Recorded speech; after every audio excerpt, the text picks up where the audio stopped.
Today I'm going to show you how to do this model building lab that we have for bonding. So this lab is great because it pretty much encompasses almost all of bonding, and you are going to need the model kits for just this one box. The rest of it actually you can do all on your own.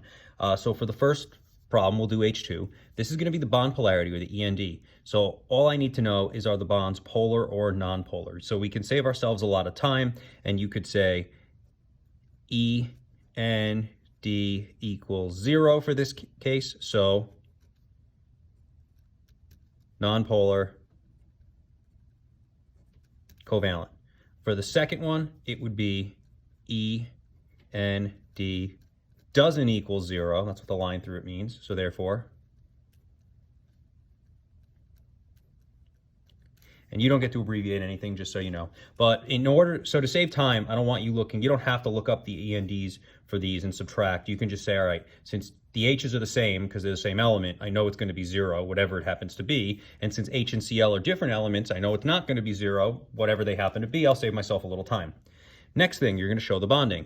So that's where you actually draw out the bonding, right? In this case, I'm going to put the H on the left, just force of habit, but it's not really necessary.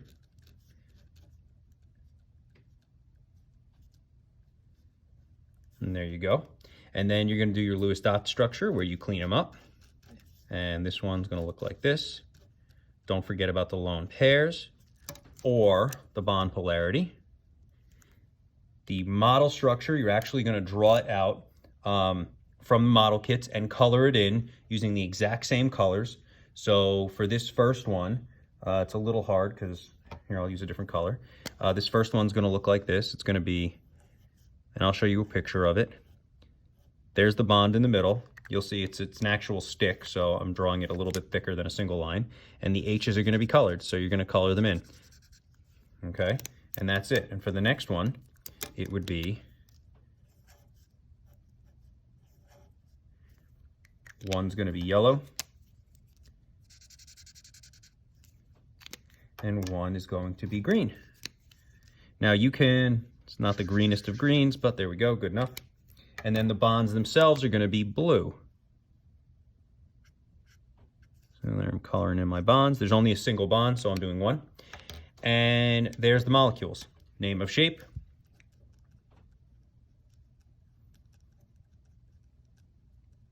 Linear diatomic.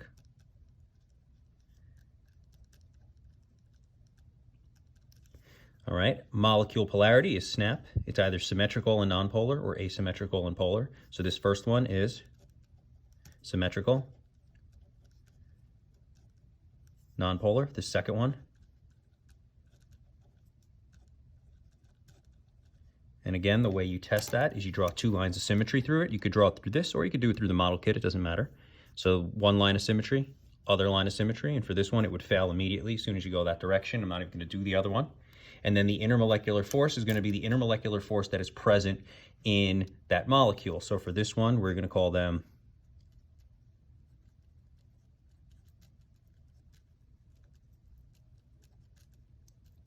London dispersion forces, and for this one, we're going to call them dipole forces. So that's all you're going to do. Now the model kits, I'm going to attach pictures of the actual models and you're going to draw them out. An example of one of these, I actually don't have one with me, but I will have the pictures attached and you're going to draw them as you see them.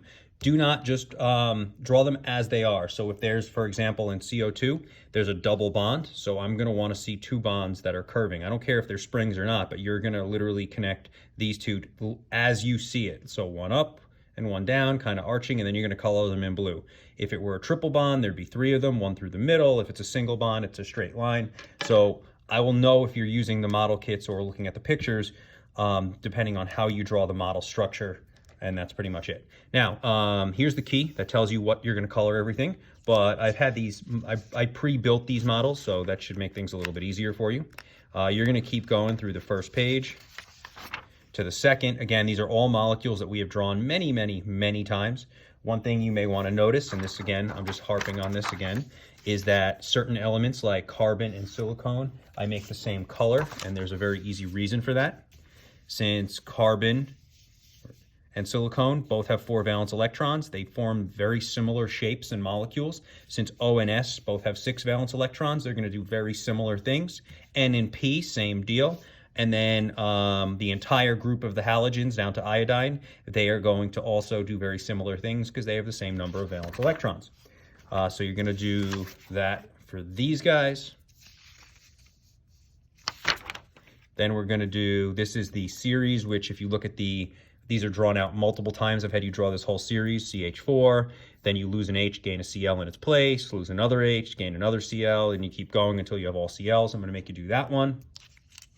And then for these guys, you've already drawn these in your notes too when we did our covalent, when we drew out covalent bonds, these were all drawn in the notes. So you should be able to draw these. I will have pictures of the model kits as they're built, and then do your Lewis and model structures and all that. So you're going to do this for the first part of the lab. This is going to be the first video because the lab has multiple parts.